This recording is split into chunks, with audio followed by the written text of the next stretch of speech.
Hi madam. Hi, నమస్తే. Madam, మీరు ఇక్కడ ఇండియాలో తొలి ఫీమేల్ ఆడియో ఇంజనీర్ గా మీరు చాలా ప్రఖ్యాతగాంచిండ్రు కదా ఇండియాలో. ఫస్ట్ ఉమెన్ మీరు. అవునండి. మీ ఫీలింగ్ ఎలా ఉంటుంది మేడం? అంటే I'm very happy to be first female audio engineer in the country. First తెలీదు నాకు, దాని later we came to know అన్నమాట. అంటే మీరు మిమ్మల్ని చాలా మంది నాకు తెలిసి ఇన్స్పిరేషన్ గా తీసుకుని ఉంటారు, ఎందుకంటే ఫస్ట్ ఆడియో ఇంజనీర్ అంటే మీరే, ఇంకా ఎవరు లేరు. అంటే ఒక ఉమెన్ ని చాలా మంది ఏం చేస్తారని అంటే ఉమెనే కదా, లేడీయే కదా అంటారు. అట్లాంటి వాళ్ళకి మీరు ఒక హైప్ తీసుకొచ్చారు. సో మీకు ఎలా అనిపిస్తుంది అట్లా అందరూ మిమ్మల్ని అప్రిషియేట్ చేస్తుంటే ఇప్పటికైనా? అంటే స్టిల్ మీకు అది ఒక చిరకాల గుర్తింపు కదా మేడం? అఫ్ కోర్స్, ఎందుకంటే ప్రెసిడెంట్ అవార్డు తీసుకున్నాను. దాని తర్వాత కూడా చాలా వాటికి వర్క్స్ అన్ని చేసాము, పొలిటికల్, నాన్ పొలిటికల్, ఫిలిం, అంటే ఆల్ జోనర్స్ చేసాము. కాబట్టి we have a rapport with everybody. So అలా కాకుండా సోషల్ యాక్టివిటీస్ కూడా చేస్తాము. సో ఆ recognisation it is there. Madam, మీరు 2018 లో కూడా రాష్ట్రపతి అవార్డు తీసుకున్నారు కదా? అవునండి. అది కూడా చాలా అసలు గ్రేట్ మేడం, గ్రేట్ థింగ్. అది చాలా గ్రేట్ థింగ్. So much. ఎందుకంటే మీరు చాలా మంది ఉమెన్స్ కి ఇన్స్పిరేషన్, నిజంగా ఇన్స్పిరేషన్. ఎందుకంటే అటు ఆడియో ఇంజనీర్ పరంగా, ఇటు రాష్ట్రపతి అవార్డు గ్రహీత పరంగా, ఎటు చూసినా కూడా మిమ్మల్ని చాలా మంది మంచి ఫాలో అవ్వాల్సిందే, యూత్ కూడా, ఈవెన్ అమ్మాయిలు కూడా. ఎందుకంటే ఈ మీరు ఒక లేడీగా ఉండి ఇంత ఎత్తుకు ఎదగడం అనేది చాలా చాలా తక్కువ మేడం, చాలా రేర్. అది ఎలా సాధ్యమైందంటారు? ఇండస్ట్రీలో actually not even 2-3% of females are working. ముందు ఇప్పుడైతే చాలా మంది వస్తున్నారు. అంటే డైరెక్టర్స్ ఉన్నారు, సినిమాటోగ్రాఫర్స్ ఉన్నారు, కొరియోగ్రాఫర్స్ ఉన్నారు, డాన్సర్స్, అంటే స్లోలీ చేంజెస్ వస్తున్నాయి. కానీ తక్కువ టెక్నికల్ లో పనిచేసేది చాలా తక్కువ ఫీమేల్స్. ఇప్పుడు కూడా ఎడిటింగ్ కి కానీ, డిజైనింగ్ సైడ్ ఉన్నారు, కానీ ఆడియో ఇంజనీర్స్ కొంచెం తక్కువగా పనిచేస్తున్నారు. బట్ ఉంటే ఇంకా బాగుంటది. కానీ వస్తారు కొంత, అంటే స్కూల్స్ నుంచి, కొంతమంది కాలేజెస్ నుంచి వస్తారు, చూస్తారు, వాళ్ళు కూడా నేర్చుకోవాలని ఉంటది. కానీ అది కంటిన్యూస్ గా ఉండదు, 1-2 years తర్వాత మళ్ళీ బ్రేక్ తీసుకుంటారు. అలానే చాలా మంది ఫీమేల్స్ వస్తున్నారు. అది కంటిన్యూ చేస్తే బాగుంటది. కొంచెం పేషెన్స్ ఉండాలి.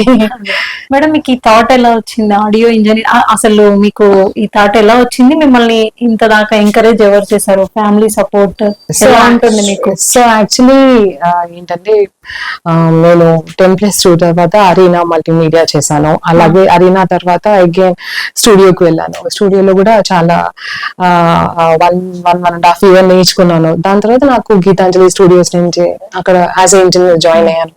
సో అక్కడ 2 years, అక్కడ 5 years అలా పనిచేసి it's been more than 15 years అనమాట స్టూడియోలో. సో ఆ టెక్నికల్ దాంట్లోనే ఏంటంటే డబ్బింగ్ ఉంది, బ్యాక్గ్రౌండ్ స్కోర్, అలానే సౌండ్ ఎఫెక్ట్స్ అనేసి డిఫరెంట్ స్టేజెస్ ఉంటాయి ఇంజనీరింగ్ లో. సో అవన్నీ పనిచేసాము. పెద్ద డైరెక్టర్స్, చిన్న డైరెక్టర్స్ అందరూ, అంటే వితౌట్ సేయింగ్ ఇది చిన్న ఫిలిమా పెద్ద ఫిలిమా అలా కాకుండా ఒక ఎక్స్పీరియన్స్ అనేది నాకు వచ్చింది. అలా అనే డబ్బింగ్ పిక్చర్స్ కూడా ఒక 60-70 మూవీస్ మేము చేసాము. తమిళ్ టు తెలుగు, మలయాళం టు తెలుగు, ఒకటి భోజ్పూరి, ఒకటి హిందీ, అలా చేసాం. కాబట్టి it's a good experience. So మా సార్ కి, అంటే ఏవైతే ఎక్కడ స్టూడియోలో పనిచేసేదాన్ని నేను, అక్కడ ఆయనకి స్టూడియో ఉంది, ఆయన మ్యూజిక్ డైరెక్టర్ కూడా.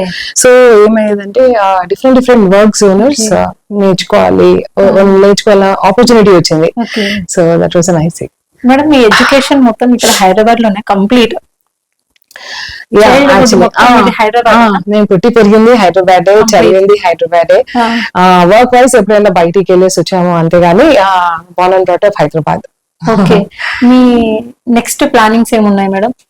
Next future plan? So movies పరంగా అలా యాక్చువల్లీ ఏంటంటే, మా వర్క్ తో పాటు నాకైతే ఎప్పుడైతే అవార్డ్స్ వచ్చిందో, 15 ఫస్ట్ అవార్డ్ అనమాట, 15, 16, 17, 18 లో ప్రెసిడెంట్ అవార్డ్ అలా జరిగింది. సో ఈ జోనర్ లో ఏంటి, దీనికంటే ముందు వివరంగా వాలంటీర్స్ గా సోషల్ యాక్టివిటీస్ లో పనిచేసే వాళ్ళము, NGOs లో పనిచేసే వాళ్ళము. సో వాలంటీర్స్ గా వెళ్ళి వర్క్ చేసేదాన్ని. అది నాకు చాలా ఇంట్రెస్ట్ ఆ జోనర్, ఎప్పుడైనా టైం దొరికినప్పుడల్లా. సో అది కంటిన్యూ అయిపోయింది. 15, 18 నుంచి మాత్రం రెగ్యులర్ గా NGOs తో ఉన్నాము. సో 160, 180 స్కూల్స్ విజిట్ అయ్యాము. ఆల్మోస్ట్ తెలంగాణలో. తెలంగాణలో స్కూల్స్ అండ్ కాలేజెస్ రెండు అన్నమాట. సో అక్కడ వెళ్ళి ఎడ్యుకేషన్ గురించి కానీ హెల్త్ వైజ్ కానీ ఇవన్నీ క్యాంపెయిన్స్ చేయడము ఇవన్నీ రెగ్యులర్ గా అయిపోయింది. సో ఇవి యాక్టివిటీస్ నడుస్తూనే ఉంది. సో స్కూల్స్ కి కాలేజెస్ కి యాజ్ అ గెస్ట్ కూడా వెళ్తాను. ఇట్ ఈస్ ఇన్స్పిరేషన్ అనమాట. మోస్ట్లీ ఉమెన్స్ డే వచ్చినప్పుడు, వర్క్ షాప్స్ ఉన్నప్పుడు, సెమినార్స్ ఉన్నప్పుడు స్పీకర్స్ గా పిలుస్తారు. ఎలా జర్నీ వచ్చింది, సో మీరు ఏం చెప్పాలనుకుంటున్నారు అనేది అది మోటివేషన్ గా తీసుకుంటారు. సో అది ఆ జోనర్ కొంచెం డిఫరెంట్ జోనర్, కానీ అందరినీ కలిసి అందరినీ చూడడం అనేది ఒక కొత్త మంచి ఎక్స్పీరియన్స్ అది.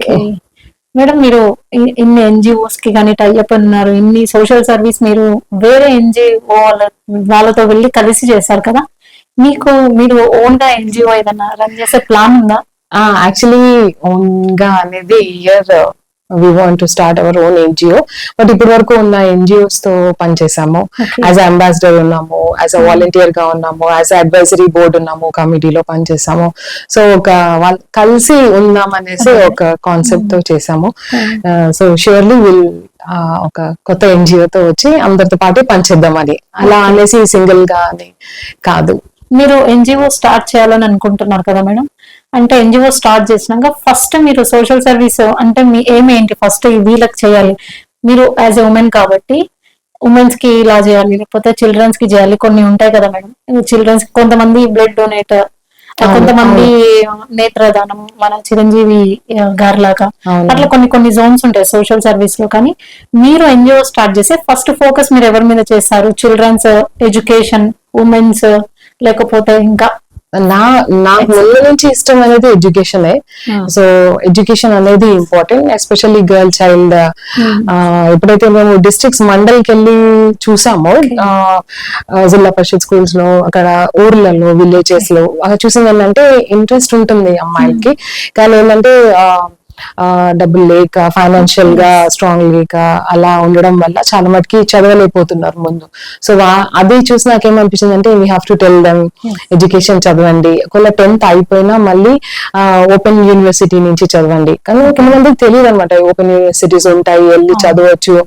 సో మ్యారీడ్ ఉమెన్ కూడా వెళ్ళి చదవచ్చు. సో సండే స్కూల్ కాబట్టి they can go and do the exams అని. Education is more important. So అలా దానిపైన నాకు చాలా ఎక్కువ కాన్సెప్ట్, స్కిల్ డెవలప్మెంట్ అనేది ఇంపార్టెంట్. సో మన దగ్గర చాలా కోర్సెస్ వచ్చాయి, లైక్ బ్యూటిషియన్ అవన్నీ వచ్చాయి. అలా అవి కాకుండా కూడా ఇవి ఉండాలి అనేది నా idea. They have to learn some skill. Technology, AI వచ్చింది, ChatGPT వచ్చింది. AI అంటే ఏంటి, సోలార్ సిస్టమ్స్ ఏంటి, ఇంత మనం టెక్నాలజీ ఇంత బియాండ్ వెళ్తున్నాం కదా, ఇంకా మనం వెనకాల ఉండి like we have to learn అదే same old school of studies అంటే కష్టం. So you have to add to the education అనమాట. అది education is the main concept నాది. ఓకే, అదే ఎడ్యుకేషన్ కి దూరమైన వాళ్ళని ఎడ్యుకేషన్ కి దగ్గర చేయాలి. ఎవరికైతే ప్రాపర్ గా నాలెడ్జ్ లేదో వాళ్ళని బయటికి తీసుకొచ్చి వాళ్ళని కొంచెం యాక్టివ్ చేసి వాళ్ళకి ప్రాపర్ గా ఎడ్యుకేషన్, ఇప్పుడున్న టెక్నాలజీ ప్రకారం నాలెడ్జ్ పెంచాలి. అవును, అనేది మీ ఎన్జిఓ ఏమన్నమాట. ఫస్ట్ మీ నా ఏం ఏంటంటే లైక్ మోటివేషన్ గా మనం ఎప్పుడైతే స్కూల్స్, డిస్ట్రిక్ట్స్ కి వెళ్తున్నామో, మండల్స్ కి వెళ్తున్నామో, దీంతో పాటు మీరు ఇక్కడ చదువుకుంటే ఇలా బాగుంటుంది. ఫైనాన్షియల్ స్టేటస్ చూసుకుంటే ఓపెన్ యూనివర్సిటీస్ కొంచెం చాలా బెటర్ కాబట్టి వీ కెన్ పే దెమ్. మనం కొంచెం అమౌంట్ పే చేసి చదువుకోవచ్చు, మ్యారేజ్ అయిన తర్వాత కూడా చదువుకోవచ్చు. హెల్త్ వరకు వచ్చే వరకు ఏమంటే చాలా మంది ఎనమిక్ అయిపోతున్నారు, అమ్మాయిలు గానీ అబ్బాయిలు గానీ. బ్లడ్ లేకపోవడం వల్ల చాలా డిసార్డర్స్ వస్తున్నాయి, ఎందుకంటే కంటిన్యూస్ గా వాళ్ళు ఫోన్స్ యూజ్ చేస్తున్నారు. అలా అనేసి ఏమంటారు గేమ్స్ అని, ఇవన్నీ స్లీపింగ్ డిసార్డర్స్ కానీ, నర్వ్స్ ఇష్యూస్ కానీ ఇవన్నీ చాలా ఎక్కువ అయిపోతున్నాయి ఇప్పుడు. అంటే అంటే లెస్ ఏజ్ లో, because of using phones and ఇదన్నమాట. ఫోన్స్ యూజ్ చేయకపోతే వేరే పనులు అవ్వవు. ఈవెన్ ఎడ్యుకేషన్ కూడా యూ కెన్ లాగిన్, ఇలానే ఇస్తున్నారు కదా అందరు, you have to login and do the studies అనేసి. సో అవి కూడా మైండ్ డాస్ లో పెట్టుకుంటా ఇవన్నీ చేస్తే బాగుంటది. Health is more important. So అలా అనేసి ఇప్పుడు సింగిల్ ఉమెన్ ఉన్నారు, ఉమెన్స్ కోసము వెళ్ళినప్పుడు మాకు అదే అనిపించింది. సింగిల్ ఉమెన్స్ చాలా మంది ఉన్నారు, taking care of family, children, everybody. So వాళ్ళ కోసం ఎత్తైనా మోటివేషన్స్ గా కొంతమంది వర్క్ షాప్స్ అరేంజ్ చేస్తే ఇంకా బాగుంటది. One day they have to spend for themselves అట్లా ఉండేసి, ఎందుకంటే డిఫికల్ట్ టైమ్స్ లో ఎవరు రారు వెన్ యూ సీ కదా, single women are really great. So ఈ 2-3 కాన్సెప్ట్స్ ఉన్నాయి, వెరీ సింపుల్. ఏంటంటే దాంట్లో ఎక్కువ ఖర్చు కూడిన పని కాదు కాబట్టి నా వంతు నుంచి నేను ఏం చేయాలి అంటే I can do this, I can go and talk to them, we can connect to the colleges and schools అని అనిపించింది. దాంతో పాటు నేను ఫ్రీ ఆడియో బుక్స్ అనేది స్టార్ట్ చేశాను. ఆల్మోస్ట్ 60-70 వరకు అయితే చేశాము, ఇంకా చేయాలని ఉంది. స్కూల్ పిల్లలు, పెద్దవాళ్ళు చాలా మంది చెప్పారు, వాళ్ళ వాయిసెస్ ఇచ్చారు ఆ బుక్స్ కోసము. సో డిజిటలైజేషన్ ఒకటి, ఆడియో బుక్స్ ఒకటి. ఆడియో బుక్స్ ముందు లాంచ్ చేసాం మేము 2019 లో, ఇప్పుడు ఇంకోసారి ఒక 100 బుక్స్ లాంచ్ చేద్దామని. అది లాగిన్ కూడా ఏంటంటే చిన్న పిల్లలకి ఫ్రీ ఆఫ్ కాస్ట్ అని మేము పెట్టాము అది, సో దట్ వాళ్ళు అట్లీస్ట్ ఈ మోరల్ స్టోరీస్ కానీ సైన్స్ కి సంబంధించిన కానీ ఇవన్నీ నేర్చుకుంటారనే ఆలోచనతో పెట్టాము. ఎందుకంటే ఈ మధ్య బుక్ చదవడానికి ఎవరికి టైం లేదు, పేరెంట్స్ కూడా చెప్పడానికి ముందంటే అమ్మమ్మలు నాన్నమ్మలు అందరూ ఉండేవారు, జాయింట్ ఫ్యామిలీస్ ఉండే, కథలు అన్ని చెప్పేవాళ్ళు, ఒక డిఫరెంట్ ఎన్విరాన్మెంట్ ఉండేది. ఇప్పుడు అలా ఏం లేదు కాబట్టి పేరెంట్స్ కూడా టైం లేదు కాబట్టి ఇది ఒకటి డిఫరెంట్. మీరు కార్ లో వినొచ్చు, బస్ లో ఎలానా మీరు ట్రావెల్ చేసే టైంలో అనేసి అలా ఒక ఆలోచన అంటే ఒక లిటరేచర్ డెవలప్మెంట్ కోసం అని నేను అనుకున్నాను. సో 1918 నుంచి నేను స్టార్ట్ చేశాను ఈ వర్క్. గ్రేట్. ఇప్పుడు మీరు సింగిల్ ఉమెన్ అన్నారు కదా, అది ఓకే వాళ్ళకి చేస్తారు కదా, కానీ చాలా మందికి చదువుకోవాలి, బయటికి రావాలి, జాబ్ చేయాలని ఎంతో ఇంట్రెస్ట్ ఉంటది మ్యారీడ్ లేడీస్ కి, కానీ హస్బెండ్ సపోర్ట్ చేయరు కదా. వాళ్ళని ఎలా అంటే వాళ్ళకి సంబంధించి ఏదైనా మోటివేషన్ కానీ ఏదైనా స్పీచెస్ అట్లాంటివి, లేకపోతే మోటివేషన్ గా ఏదైనా మీరు చెప్పాలనుకుంటున్నారా? ఏ విధంగానైనా వాళ్ళకి అలా తెలియజేయాలి. అంటే ఇప్పుడు హస్బెండ్ ఉన్నారనుకోండి, చాలా మంది నేనున్నాను కదా మీరు ఎందుకు బయటికి వెళ్తారంటారు.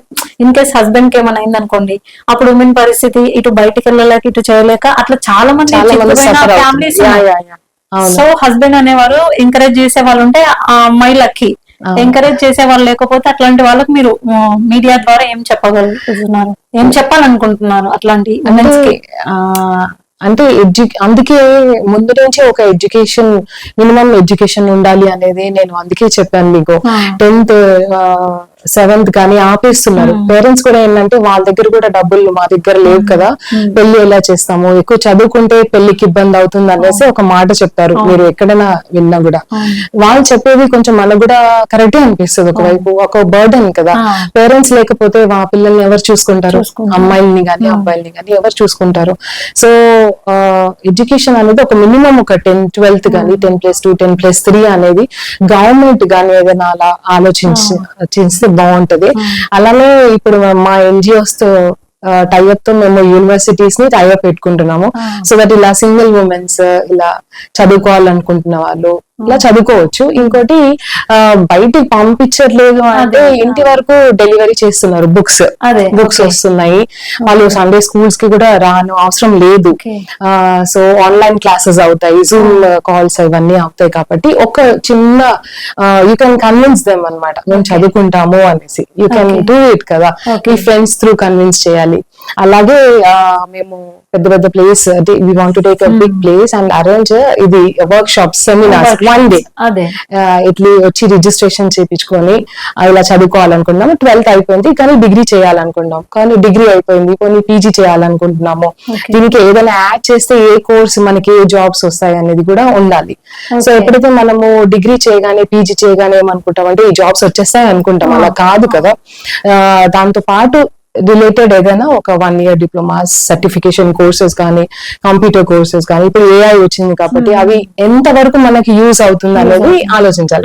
ఇప్పుడు మనం మీడియాలో ఉన్నాము, సో మీడియా ముందు ఏమన్నారంటే ఏఐ రాగానే ఇదంతా వెళ్ళిపోతుంది అన్నారు. హౌ ఇట్ గోస్, ఇది రాదు కదా అది. సో ఎంత వరకు అది బాగుంటుంది, యూస్ఫుల్ ఉంటుంది. సో కన్విన్స్ అని నేనేమంటా అంటే రిక్వెస్ట్ చేసి కన్విన్స్ చేసి ఒకటి మార్గం, ఒకటి ఫ్రెండ్స్ తో త్రూ చెప్పించడం కానీ రిక్వెస్ట్ చేసి ఎలానో ఎడ్యుకేషన్ ఫినిష్ చేయండి. సో ఇంటి వరకు బుక్స్ వస్తున్నాయి కాబట్టి సండే కూడా రాని అవసరం లేదు, రావాలనుకున్న వాళ్ళు రావచ్చు, లేదంటే వాళ్ళు లేదు. కానీ ఇలా మీరు చెప్పింది చాలా it's a very good point actually. ఏంటంటే సడన్ గా డెత్ అయిపోతుంది, అదే. వాళ్ళ ఉన్న లోన్స్ కానీ ఈఎంఐస్ కానీ అన్ని బర్డన్ Women వచ్చేస్తుంది మీద Wife, పడిపోతాయి. అది అప్పుడు వచ్చి ఎవరు హెల్ప్ చేయరు. చెయ్యరు. సో ఎడ్యుకేషన్ కానీ హౌస్ అనేది ఒక చాలా పెద్ద బర్డన్ అదే. వాళ్ళకి టేకింగ్ కేర్ అనేది. సో ఎడ్యుకేషన్ కొంచెం ఉంటే బాగుంటుంది. అలానే వర్కింగ్ ఉమెన్స్ అండి ఇంకా హౌస్ లో హౌస్ వైఫ్స్ ఇవాళ ఉంటారు కదా, they don't eat food on time, okay. Time కి తినరు. తినరు. You have lot of teas అది ఇది అనుకుంటా ఫుడ్ స్కిప్ చేస్తా ఉంటారు. దాని వల్ల చాలా health issues 50s 40s 50s 60s లో ఫేస్ చేస్తున్నారు చాలా వస్తున్నాయి. చాలా మందికి. నీ పెయిన్స్ అనేసి, nerves Back pain, pain, back main. Pains అని ఇవన్నీ. సో కొంచెం ముందు నుంచి ఒక 6 months 1 year కి కానీ వాళ్ళు వెళ్ళి టెస్ట్ చేయించుకొని అదొక రెస్పాన్సిబిలిటీ లాగా తీసుకొని ఉంటే బాగుంటది. అదే. సడన్ గా వచ్చినప్పుడు వెళ్ళి మీరు క్యూర్ చేసుకోవాలంటే కష్టం కదా. కష్టం. సో మెడికల్ గానీ గవర్నమెంట్ కూడా ఇలా ఏదైనా సొల్యూషన్స్ పెడితే బాగుంటది ఉమెన్స్ కి ఎస్పెషల్లీ. Okay madam.